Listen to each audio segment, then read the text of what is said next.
راديو إيرنا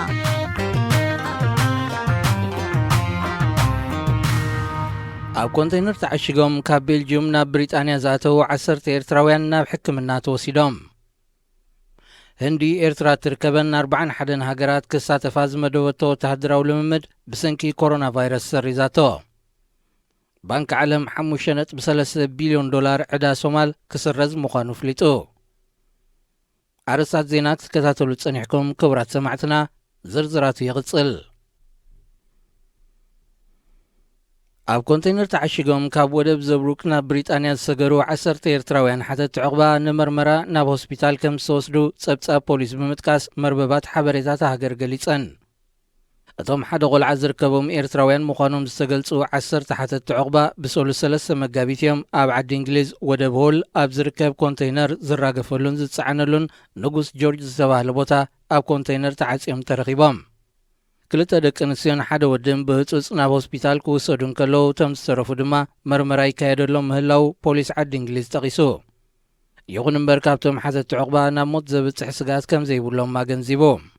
ብሪጣንያ ካብ ወደባት ፈረንሳን ቤልጅየምን ኣብ ኮንቴይነርን መዝሓሊ ፍሪጅ ዘለወንን ናይ ጽዕነት መካይን እናተሓብኡ ንዝሰግሩ ሓተት ዕቕባ ዝፍትሽ ዝተረቐቐ መሳርሒታት ኣብ ዶባት ክልቲአን ሃገራት ክትተክል እኳ እንተኸኣለት ስደተኛታት ብዝፈጥርዎ ዘለዉ ሓደስቲ ሜላታት ግና ዋላ እኳ ሓደገኛ እንተኾነ ካብ ምስጋር ክዓግቶም ኣይከኣለን። ህንዲ ኤርትራ ትርከበን 41 ሃገራት ኣብ ሓበራዊ ወተሃደራዊ ልምምድ ባሕሪ ክሳተፋ ዝወጠነቶ መደብ ብሰንኪ ስጋት ኮሮና ቫይረስ ከም ዝሰረዘቶ መንግስቲ እታ ሃገር ኣፍሊጡ። ኣሳት 2500 ሰባት ብኮሮና ቫይረስ ከም ዝተለኽፉ ጥርጣረታት ተሕዲራ ዘላ ህንዲ ሰራዊታ ንምስፋሕቲ ቫይረስ ድሉው ክኸውን ድሕሪ ዘሕለፈቶ ኣዋጅያ ነቲ ሚላን 2020 ዝተሰሜ ሓበራዊ ወተሃደራዊ ልምምድ ክትስርዞ ዝወሰነት። እቲ ንክልማያት ኤስያ ኣፍሪቃን ኤውሮጳን ዝወከላ ሃገራት ክሳተፎ ዕድመ ዝቐረበለን ሓበራዊ ወተሃደራዊ ልምምድ ኣብ 18 መጋቢት ኣብ ህንዲ መዋፈሪ ሓይሊ ባሕሪ ቪሳካፓንታሚዩ ክካየድ ተወጢኑ ነይሩ። ህንዲ ኣብ ዝሓለፈ ዓመት ኣብ ወርሒ ሕዳር ኣብ ዝለኣኸቶ ዕድመ ካብ ዞባ ቐርኒ ኣፍሪቃ ኤርትራ፣ ሱዳን፣ ጅቡትን ሶማልን እያ ጸንቢራ። እንተኾነ ካብ ኤርትራ ይኹን ካብተን ካልኦት ሃገራት ቀርኒ ኣፍሪቃ ናብ ህንዲ ብዛዕባ ዝተዋህበ መልሲ ከይተፈልጠ ይጸኒሑ። ኤርትራ ኣብ ዞባዊ ይኹን ኣህጉራዊ ሓበራዊ ወተሃደራዊ ልምምዳት ከም ዘይትሳተፍ ይፍለጥ። ባንኪ ዓለም ሶማል ንዝጸንሐ 5.3 ቢልዮን ዶላር ውህሉል ዕዳ ከም ዝሰረዘላ ኣፍሊጡ። እቲ ባንክ ምስ መሻርክቱ ኣህጉራዊ ማዕከን ገንዘብ ቁጠባዊ ዓቕሚ ናይተን ኣብ ምዕባል ዝርከባ ሃገራት ንምድጋፍ ብዘውፅኦ እማመ መሰረት እዩ ነቲ ኣዋጅ ኣብ ዝሓለፈ ወርሒ ዕላው ገይርዎ። እቲ ንሶማል ካብ ዝጸንሐ ውህሉል ዕዳ ዘናግፍ ውሳኔ ኣብዚ ወርሒ እዚ ግብራዊ ንምግባሩ ምስ መንግስቲ ሶማል ስምምዕ ክትግበር ትጽቢት ኣሎ። ብዘይካዚ ነታ ንዝሓለፉ 30 ዓመታት ኣብ ውድቀት እትርከብ ሶማል ንምሕጋዝ ተወሳኺ ፋይናንሳዊ ስምምዓት ክህሉ ምዃኑ ባንኪ ዓለም ኣብ መግለጺኡ ኣመልኪቱ። ሚኒስተር ፋይናንስ ሶማል ዓብዱራሕማን ቢሒ ኣብ ዝሃቦ መግለጺ ባንኪ ዓለም ንውህሉል ዕዳ ሶማል ክስርዝ ምውሳኑ ታሪኻዊ እዩ ክብል ብስም ህዝብን መንግስትን ሶማል ምስጋኑ መሓላሊፉ። ባንኪ ዓለም ንውህሉል ዕዳ ሶማል ዝስርዝ ዘሎ ኣብ ስትራቴጂያዊ ኣፍ ደገ ቀይሕ ባሕርን ወሽመጥ ዓደንን እትርከብ ሶማል ኣሜሪካን ስዑድ ዓረብን ኣብ ጉዳያት የመን፣ ቀጠር፣ ቱርክን ኢራንን ንዘለወን ፖሊሲ ብዘይጸረር መገዲ ኣብ ጎነን ንኽትሰለፍ ንምድፍፋ ዝዓለመ ፖለቲካዊ ውሳኔ እዩ ክብሉ ተንተንቲ ፖለቲካን ቁጠባን ይእምቱ። ሶማል ምስ ቀጠርን ቱርክን ዘለዋ ዝምድና ክትበትኽ ብስዑድ ዓረብን መሻርክታን ጸቕጢ ክግበረላ ምጽንሑ ዝፍለጥ እዩ።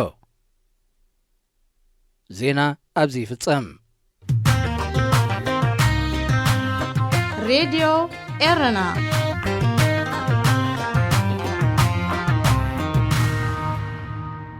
ሰላም ዝኸበርኩም ሰማዕትና። እዚ ካብ ዝተፈላለዩ ድሕረ ገጻት መራኸቢ ብዙሓን ኤርትራውያን ከምኡ ድማ ካብ ናይ ጎረቤት ዓድታት ተወራረስቲ ዝኾኑ ንኤርትራ ዝትንክፉ ወረታት ሒዝናልኩም ንቐርበሉ መደብ እንታይ ከይበሃል ኣሎ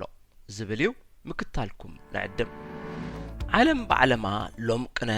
እዚ ካብ ቻይና ዝተበገሰ ተላባዒ ሕማም ኮሮና ቫይረስ ኣሻቒልዋ ይርከብ። ብፍላይ ሃገራት ኤውሮጳ ነቲ ካብ ሃገረ ኢጣልያ ንብዙሓት ሰባት ለኺፉ ዘሎ ቫይረስ ናብ ዝተረፈ ሃገራቶም ብለበዳዊ መልክዕ ከየስፋሕፍሕ እንታይ ተገብረ ይሓይሽ ኣብ ዝብል ጥንቃቐታት ኣትየን ኣለዋ። ብሰንኪ ዝሕማም ዝተፈላለዩ ተፈተውቲ ስፖርታዊ ውድድራት ከይገዱ ተፈሪህሎ ካልእ ኣገደስቲ ስጉምትታት ከም ምድስካል ንጥፈታት ማኣዲ ትምህርቲ ከየጋጥሙን ስጋኣት ኣሎ ኤውሮጳ ምድላዋታ ትሕይል ኣላ እንተ ጎረቤታ ኣፍሪቃ ግና ድኽነታ ርእዩላ ይመስለኒ እቲ ሕማም ብዙሕ ኣይተገደሰላን ይመስል ብዙሓት ሃገራት ኣፍሪቃ እውን ብዝከኣለን ይዳለዋ እንተሃለዋ እኳ ናይ ኤርትራ ኣብዚ ጉዳይ እንታይ ይመስል ዝተፈልጠ የለን ብዝኾነ ህዝቢ ኤርትራ ካብ ህግደፍ ሓገዝ ክረክብ ከም ዘይኮነን ህዝቢ ድማ ካብ ዝስወጦ ነዊሕ ከም ዝገበረ ሓደ ኣብ ወጻኢ ሃገር ዝነጥፍ ፖለቲካዊ ውድብ ሓድነት ንዲሞክራሲያዊ ለውጢ ኣብ መርበቡ ብወርሒ ሕዳር 2003 ኣብ ኤርትራ ዘጋጠመ ዘሕፍር ሓደጋ ሎሚ ኸ ከመይ ይኸውን ብዝብል ኣርእስቲ ብ2 መጋቢት 2020 ካብ ተጻሕፈ ሂደት ናባኹም ከነብሎ ብወርሒ ሕዳር 2003 ኣብ ኤርትራ ዘጋጠመ ዘሕፍር ሓደጋ ሎሚ ኸ ከመይ ይኸውን ደጊም ንዝነቐጸት ጎሮሮ መተርከሲ ማይ ዘይልግስ ንጸልማት ብርሃን ዘይህብ ሽማግለ ኣረጋውያን ህፃናት ኣዴታት ዘይናቢ ዘይጠውር ሓላፍነት ዘይወስድ ህዝብና ብሕማም ተሰኒፉ ብስእነት መድሃኒት ተሳቂዩ ነታ ብግዜ መግዛእቲ ብውሕዱ ኣብ ዝኾነት ድኳን ትግዛእ ዝነበረት ከኒና ሕማም ርእሲ ኣስፕሪን ወይ ቫይናክ ገጹ ልምጽማጹ ጠፊኡ ጓኖትን ኣሕዛብ ጎረባብቲ ሃገራት ዝፍውሳ ዝነበራ ዕሙራት ቤት መሸጣ መድሃኒታት ወይ ፋርማሲታት ኤርትራ ሎሚ ከብሕታተን ጥርሑ ተሪፉ ብዘሕፍር ኩነታት መድሃኒት የብልናን እናበላ ንሕሙማት ካብ ኣፍ ደገ ገዝአን ከፋንዋ ካብ ዝጅምራ ዓመታት ከም ዘቑፀራ ኩሉ ውፁዕ ዜጋ ዝምስክሮ ሓደገኛ ጊዜ ነዚ ብዝምልከት ደላይ ፍትሒ ዝኾነ ህዝብናን ደንበ ተቃውሞ ፖለቲካዊ ሓይልታት ኤርትራን ብዝከኣሎ መገዲ ንፈተውትን መሓዙትን ህዝቢ ኤርትራ ዝኾኑ ሕብረተሰብ ዓለም ካብ ሕጂ ጀሚሩ ህዝብና ንምድሓን ሓገዝ ከናዲ ጥራሕ ዘይኮነ ኣብ ህዝብና ክወርድ ዝጸንሐን ዘሎን ጭቆናን ግፍዕን ኣመልኪቱ ዓለማዊ ውሕስነት ንምቁጻር ለበዳ ሕማም ኮሮና ቫይረስ ክግበረሉ ብሰብ ሞያን ክኢላታትን ተጣበቕቲ ሰብኣዊ መሰላትን ምስ ዘሎ ዝሰክፍ ኩነታት ኣተሓዛ ክንክን ጥዕና ኣብ ኤርትራ ብምዝኻር ምሕጽንታ ከብጽሕ ህጹጽን እዋናውን ጉዳይን ከምኡውን ዓብዪ ኣቓልቦን ዘልዮ ምዃኑ ውድብ ሓድነት ንዲሞክራሲያዊ ለውጢ መልእኽቱ የመሓላልፍ ይብል ጳጳሳት ካቶሊካዊት ቤተ ክርስቲያን ኢትዮጵያ ናብ ኤርትራ ከይኣትውስ ከም ዝተኸልከሉ ኣብ መራኸቢ ብዙሓን ብዕለት 26 መጋቢት 2020 ተዘርጊሑ ነይሩ ወዲ 71 ዓመት ሽማግለ ብፁዕ ካርዲናል ብርሃነ ኢየሱስ ሊቀና ጳጳስ ዘካቶሊካውያን ምስ ካልኦት መሳኒይቶም ዝኾኑ ከም ጳጳስ ብፁዕ አቡነ ሙሴ ከምኡውን ብፁዕ ኣባ ተሾመ ፍቅሬን ዝርከቦም ልኡኻት ጳጳሳት ካቶሊካዊት ቤተ ክርስቲያን ኢትዮጵያ ኣብ መበል 50 ዓመት ጽምብል ኢዮቤልዩ ክብረ በዓል ኪዳነ ምህረት ኣስመራ ንኽሳተፉ ሊቀ ጳጳስ ዘመንበረ ኣስመራን ፕሬዝደንት ጳጳሳት ካቶሊካዊት ቤተ ክርስቲያን ኤርትራን ብፁዕ አቡነ መንግስቲ ኣብ ዝገበሩሎም ዕድመ መሰረት ብ22 ለካቲት ናብ ኤርትራ ከእትዎም ዝኽእል ወግዓዊ ቪዛ ሒዞም እኳ እንተምርሑ ኣብ መዕርፎ ነፈርቲ ኣስመራ ምስ በጽሑ ፈለማ ብቪአይፒ ከኣትው እኳ እንተተገብረ ድሓር ግና ካብ ላዕለዋይ ኣካል ብዝተዋሃበና መምርሒ ናብ ኤርትራ ክትኣትው ኣይትኽእሉን ኢኹም ብምባል ኣብ ኤርፖርት ኣስመራ ን16 ሰዓታት ተታሒዞም ድሕሪ ምጽናሕ ናብ ኣዲስ አበባ ክምለሱ ከም ተነግሮም ይዝከር ድሕሪ ዝፍጻመ ካቶሊካዊት ቤተ ክርስቲያን ኢትዮጵያ ዝተሰምዖም ጓህን ውርደትን ሒዞም ናብ ዓዶም ብምምላስ ጋዜጣዊ መግለጺ ኣውጽኦም ነይሮም ኤርትራን ኢትዮጵያን ርክብ ሰላም ጀሚረናሉ ኣብ ዝበሃለሉ ዘሎ እዋን ከምዚ ዓይነት ፍጻሜ ምኽሳቱ ንናይ ኤርትራን ኢትዮጵያን ኣብያተ ክርስቲያናት ከም ዘጓሃየውን እቲ መግለጺኦም የመልክት ብተወሳኺ እውን መንግስቲ ኢትዮጵያ ነቲ ጉዳይ ናብ ዝምልከቶም ኣካላት መንግስቲ ኤርትራ መልእኽቲ ብምልኣኽ ምጽራይ ክግበረሉ ከም ዝሓተተ ተፈሊጡ ኣሎ ብወገን መንግስቲ ኢትዮጵያ ግና ዝተዋሃበ ወግዓዊ መልሲ የለን ብተወሳኺ እውን እታ ቤተ ክርስቲያን መንግስቲ ኢትዮጵያ ነቲ ጉዳይ ናይቶም ጳጳስ ናብ ዝምልከቶም ኣካላት መንግስቲ ኤርትራ መልእኽቲ ብምልኣኽ ምጽራይ ክገብረሉ ከም ዝሓተተት ተፈሊጡ ኣሎ ብወገን መንግስቲ ኢትዮጵያ ግና ዝተወሃበ ወግዓዊ መልሲ የለን በዚ ድማ ብዙሓት ኢትዮጵያውያን ሕርቃኖም ኣብ ልዕሊ መንግስቶም ይገልጹ ኣለዉ ከም ኣብነት ኢትዮ 360 ዝተባሃለ መራኸቢ ብዙሓን ኢትዮጵያ ነቲ ብህግደፍ ኣብ ልዕሊ ካርዲናል ብርሃነ ኢየሱስ ዝተወስደ ስጉምቲ ኣነዋርን ክብል ብኸምዚ ቃላት ገሊጽዎ ኣሎ የኤርትራ መንግስት ወይም የፕሬዝዳንት ኢሳያስ አፈወርቂ አገዛዝ በኢትዮጵያ ካቶሊካዊት ቤተክርስቲያን ላይ የፈጸመው ተግባር በጣም ጸያፍ ነው ተገቢው ያልሆነ የሚለው ስለማይገልጸው ነው ጸያፍ ይያልከለት ጸያፍ እና ነውር ነው ሁለቱንም ነው የሚያለው በአንድ በኩል በጣም አጸያፊ ነው በሌላ በኩል ነውረኛ ነው ይሄ ብቻ ሳይሆን የኢትዮጵያን ህዝብ የዶክተር አብይን መንግስት እና የኤርትራ ህዝብን የሰደበና የናቀ ነው መንግስቲ ኤርትራ ወይ መንግስቲ ፕሬዝዳንት ኢሳያስ አፈወርቂ ኣብ ልዕሊ ካቶሊካዊት ቤተክርስቲያን ዝፈጸሞ ተግባር ብጣዕሚ አጸያፊ ካብኡ ሓሊፉ ነውራምዮ ኣገባብ ዘይብሉ ዝብል መግለጺ ስለ ዘይበቃዩ እዚ ንዕቀት ጸርፍን ንህዝቢ ኢትዮጵያ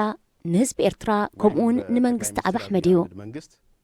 ብኸምዚ ደረጃ ይኽግለጽ ዘለዎ ካብ ሓሊፉ እውን ንኣህጉራውያን ትካላት እምነት ዝንዕቕ ተግባር እዩ ካርዲናል ብርሃነ ኢየሱስ ራፋኤል ማለት ሊቀ ጳጳስ ካቶሊክ ጥራይ ዘይኮኑስ ኣብ ናይ ኣብይ መንግስቲ ዓብይ ኣመኔታ ረኺቦም ኣብ ቅድሚ ፓርላማ ቀሪቦም ቃለ መሕላ ፈጺሞም ናይ ኢትዮጵያ ኮሚሽን ዕርቅን ሰላምን ክመርሑ ዝተመዘዝዮም ናብ ኤርትራውን ብዕድመ ካቶሊካዊት ቤተክርስቲያን እምበር ብገዛእ ፍቓዶም ኣይኮኑን ከይዶም ስለዚ እቲ ንዕቀት ናይ ህዝቢ ኢትዮጵያ ብምሉእ እዩ ፓርላማ ገብተው እጃቸውን አውጥተው ቃለ መሐላ ፈጽመው ሹመት ይወሰዱ ስለ እርቅና ሰላም ኮሚሽን ሆነው እርቅና ሰላም በኢትዮጵያ ህዝብ ዘንድ ይፈጥራሉ ተብሎ የሚባለው አካል ሰብሳቢ ናቸው ለዚህ ነው የፕሬዝዳንት ኢሳያስ አፈወርቂ ውሳኔ ጠቅላይ ሚኒስትር አብይ አህመድንም የናቀ ነው ያልኩሽ ለዛ ነው የናቀ ነው የኢትዮጵያ መንግስትን የናቀ ውሳኔ ነው የተወሰነው ሰላም ተገይሩ ካብ ዝበሃል ካልኣይ ዓመቱ ኣቕፂሩ ዘሎ ሓድሽ ዝምድና መራሕቲ ኤርትራን ኢትዮጵያን ንህዝቢ ሙሉእ ሰላም ዝሃቦ ይመስልን ዶባት ክልቲአን ሃገራት ተዓጽዩ ንግዳዊ ንጥፈታት ድማ ከም ቀደሙ ብመልክዕ ኮንትሮባንድ ዝካየድ ዘሎ ካብ ሕጂ ንድሓር እዚ ሰላም ቀጻልነቱ ክሳብ ክንደይ ኣተኣማማንን ውሕስን ክኸውን ዝብል ሕቶ ብዙሓት ብፍርሃትን ተስፋ ምቑራጽን ይርእይዎ ኣለዉ በራ ነፈርቱን ከይተረፈ ደው ከይብል ስጋት ዘለዎም ወገናት ሒደት ኣይኮኑን ክቡራት ተኸታተልትና ሎሚ ተዳልዩ ዝነበረ መደብ እንታይ ከይበሃል ኣሎ በዝተዛዚሙሎ ዝመጽእ ዘሎ ሰሙን ኣብ ቆጽራና ክሳብ ንራኸብ ሰናይ ቅነ መደብ መንስያት ኣብ ሬድዮ ኤረና ሰላም ንዓኹም ይኹን ኣብ ርሑቕን ቀረባን እትርከቡ ክቡራት ሰማዕቲ ሬድዮ ኤረና ብሓፈሻ ብፍላይ ከዓ መደብ መንእስያት ከመይ ትቕንዩ ኣብ ዘለኹሞ ዳሓን ክትህሉ እናተመነና ሰዓትና ኣኺሉ ናይ ሎሚ ሐሙስ መደባት ሒዝና መጺና ኣሎና ክሳብ ፍጻሜ መደብና ምሳና ክትጸንሑ ብኽብሪ ዝዕድመኩም ኣኽበረት መሓርኤ ሰናይ ጸንሖት መደብ መንስያት ኣብ ሬድዮ ኤረና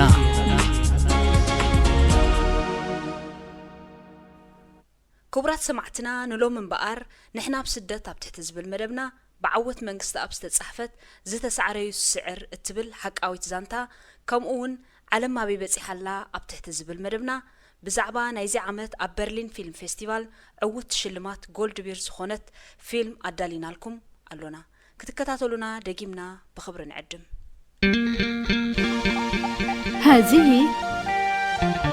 إذاعة إرنا هنا إذاعة إرنا الدولية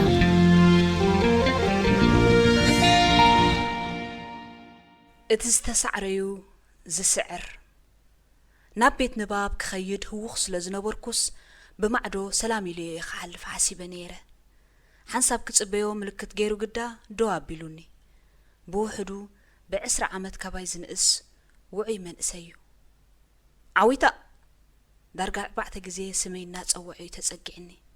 ከማዕሮኽ ተሰዓዒምና ጠፊእካና እንተ ዓዊታ ኣብ ፌስቡክ ጥራሕ ኮይኑ ሓቅኻ ተጣፊእና ከመይ ከህይወት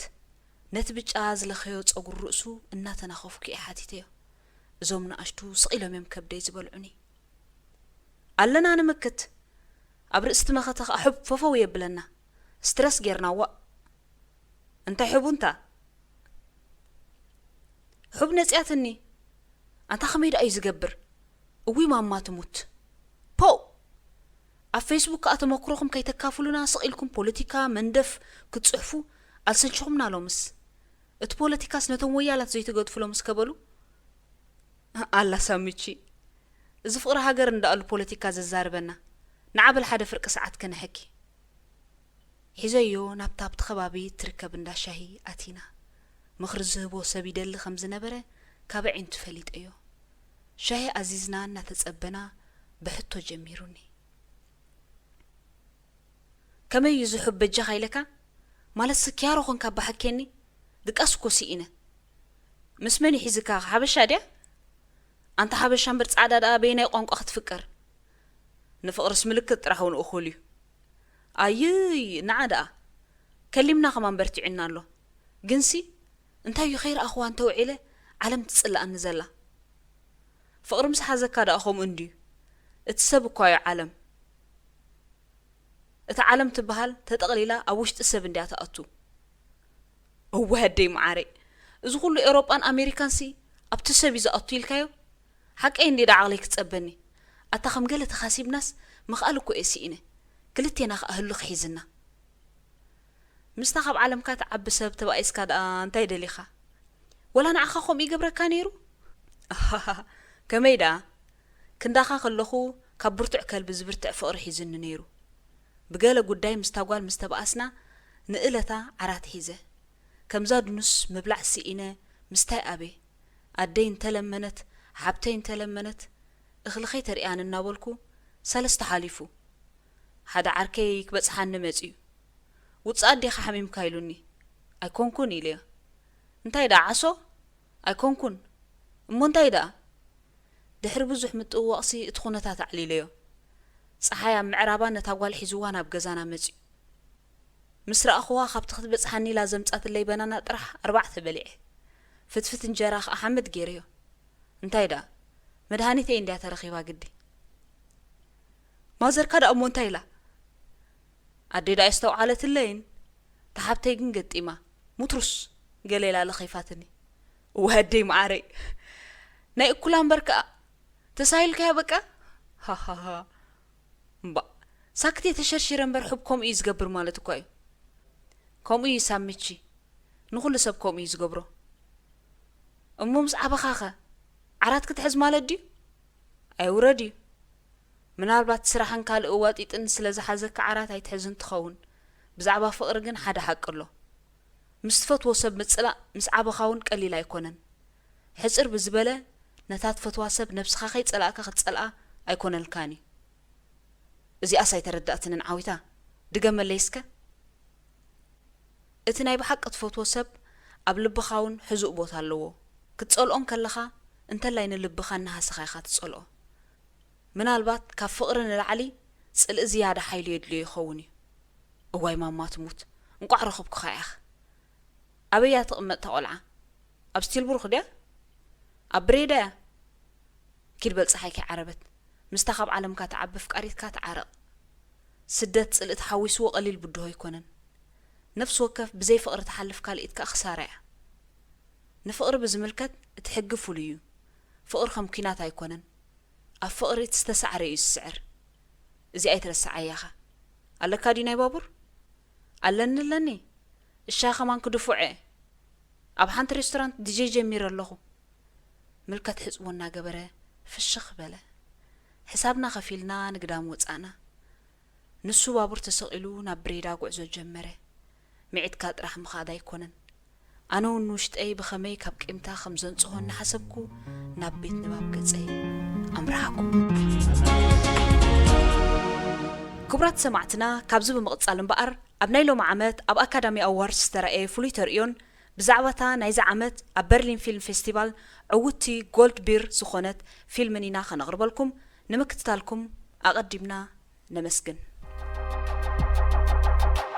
أتي بعبيتون بهبوبنوتون أب عالم قدامي درجة زحز عمت متسأ مجمريا ورح لكاتي تسكايد أبوشت عمت نزفري فيلمتات هوداديرو شلمات أوسكار زب أكاديمي أوارز نمبل 9 كلتن جزيئو بتشعة تلكاتيت نأبكل تشحن عسل شعتن زفريا بلوسات فيلمتات شليمو لو عمت مبقر أكاديمي أوارز فلي زبلو أب تاريخو أقاد إمو زي فلت تاريخ صريح له نسو خا عوت أوسكار نكلت تشحن عسران زخونت فيلم بدوبوب كورياوي بونغ جون هو استقاليت أب دوبوب كوريا استسرحت فيلم مخانايا أرسزا فيلم باراسايت يبال امبقر فيلم باراسايت نمجمريا جزي كاب هوليود وصائي استسرحت تشلاميت أوسكار كوينا أب تاريخ تمسكيبا تركب أكاديمي أواردز ون بوغنو نمجمريا جزي كاب أمريكا وصائي زفري فيلم شلمات أوسكار كشلم مبقعو تاريخ كسرح كيلو